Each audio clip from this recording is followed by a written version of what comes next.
cancel his hatchery and pull drones away from the minerals and just surrounded my Lings, and his Lings popped and I couldn't do anything. So I think it's a great opening on those maps. On jungle, it might be even better because if you're rushing for roaches, you can easily block your ramp with 3 of them and be pretty safe against everything. Cool stuff.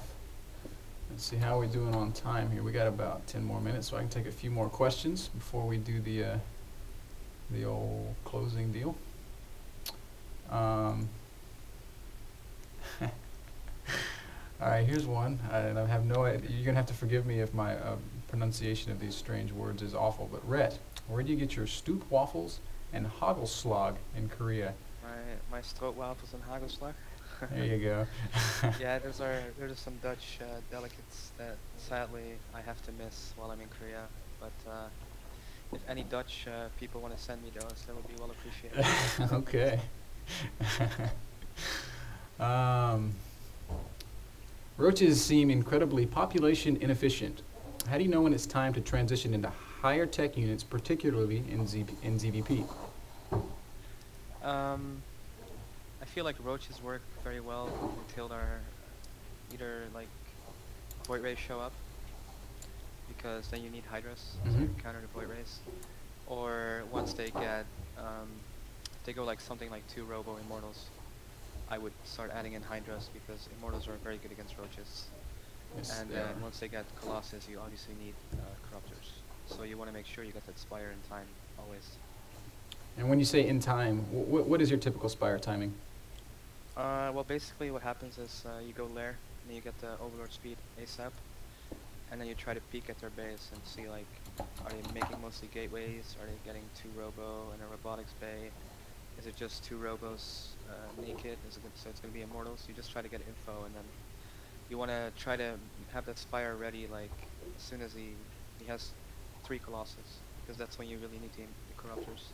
1 colossus you can kind of deal with still having a ground army, but once it's 3 or more, then you definitely need corruptors to deal with colossus.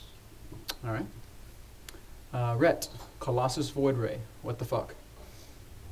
Yeah, what the fuck, man? I don't know a good counter to that right now. Like I said, I've been trying with Infestors Ultras and then a group of Hydras for the Void Rays. But other than that, I think what's probably most effective on it, of course depending on positions and maps, Void Ray Colossus is a pretty slow army. So what I like to do is get drop against this particular combination, and like I will drop their main and attack their front at the same time, and then you have Colossus can walk over anything. So oftentimes when Protoss send back their army to defend, their Colossus will be separated from their main army, and you can try to get like a good interception with a group of roaches and take a few down, maybe fungal a couple that are out of position and snipe them down. But other than just straight up outplaying your opponent with drops, I don't think there's a solid unit combination that beats this, like cost for cost. Oof. Unfortunately. That's rough to hear. What's it gonna take? To experience. What's it gonna take for Zergs to be able to do that? We're gonna need a better Ultralisk. I don't know. It's just, I think it's about Zerg needs a way to slow the Protoss down if they're doing this, and sometimes we manage to do that with the drops or with early ground pressure, but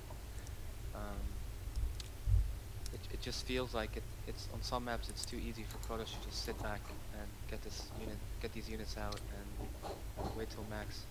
Yeah. So it's a really hard problem. Like if you buff Zerg, then you're gonna fuck up the matchup for Protoss, because it's not like one of the others is like clearly overpowered. It's just, you know, I don't know how to fix it. I don't envy the Blizzard balance team. Yeah. I'll take one more question for you, and then I'll let you say whatever you would like to say in closing. In Brood War, we had Defilers. In StarCraft 2, we get Infestors.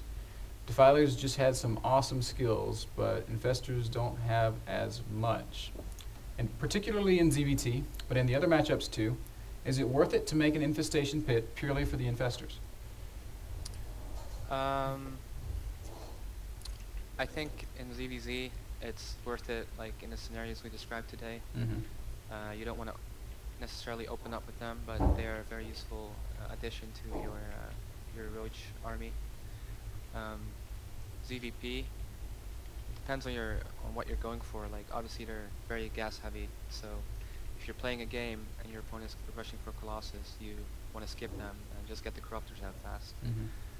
If you're playing a very, you're far away from each other, and you want to do a lot of drops and get later Corruptors, then Infestors are a worthy addition. But to go as far as to say that it's like something you need to get, I don't think the unit's good enough. I think also against Terran, it's much more important to get a large mutaball where you can harass with and do damage with than it is to get a bunch of Infestors, because I feel they are very fragile and unstable units to rely on. They do die really fast. Defilers just had a way of never dying somehow. I guess it was Dark Swarm. The fighters had Dark Swarm, and I really wish we had that here too, but unfortunately. No, Terran has that now. With point defense drone. So, all right, man. Well, we're kind of coming up on the end of our time. I'm looking forward to the 7th when we get to go talk about ZVP, and the 9th when we'll go back and revisit ZVT. So do I. So before I get off the call with you, do you have any shout-outs, plugs, things that you would like to just discuss briefly? I'd just like to say to the viewers, I hope everyone's been able to learn from this. I do feel like, it's been so little time, so there's a lot of things that I haven't been able to cover, but like I said earlier, I'll try to put together a replay pack showcasing some of the builds you may or may not encounter.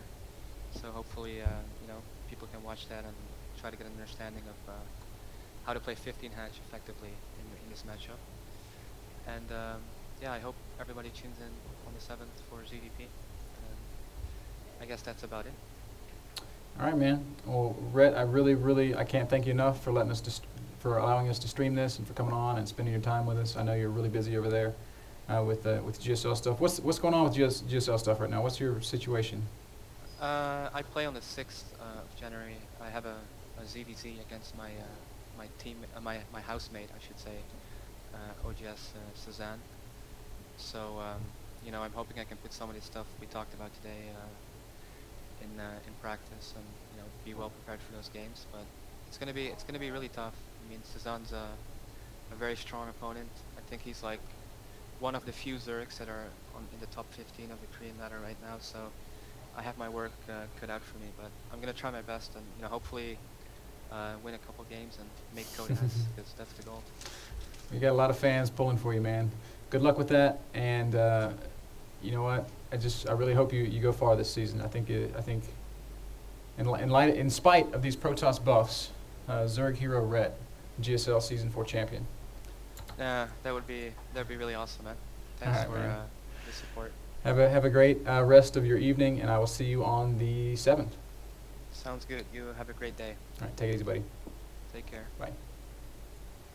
All right. That was fun. Rhett, total baller. Like we said, on the 7th, he'll be back for ZVP. On the 9th, ZVT and stuff.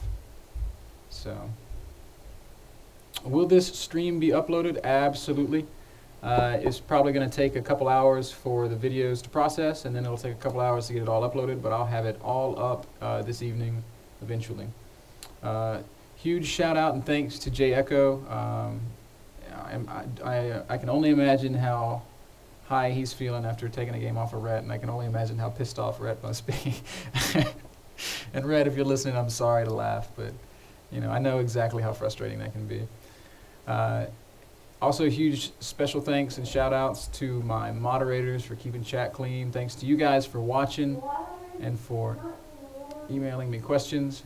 And shout out to my girlfriend who's been moaning and groaning and coughing behind us. And I hope you guys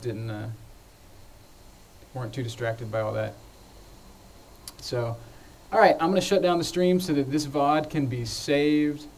I have huge love for all of y'all. Y'all make it great. So be sure to check out our blip Be sure to subscribe to our YouTube, and please continue reading and bumping our threads on Team Liquid, because we want as many people to turn out for the future RET shows and for the future 12-week events that we have planned. We've got lots of stuff coming.